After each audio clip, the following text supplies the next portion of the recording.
बोलू नये खोटे नका करू चोरी हिंसा, पंचशिला हीच आहे सम्यक आजीविका।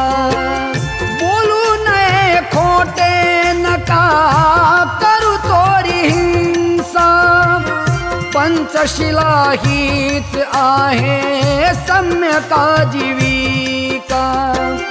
आचरणाने सुख प्राप्ती करी धम्मचारी, बुद्धाच्या विहारी दुःख मुक्ती सारी।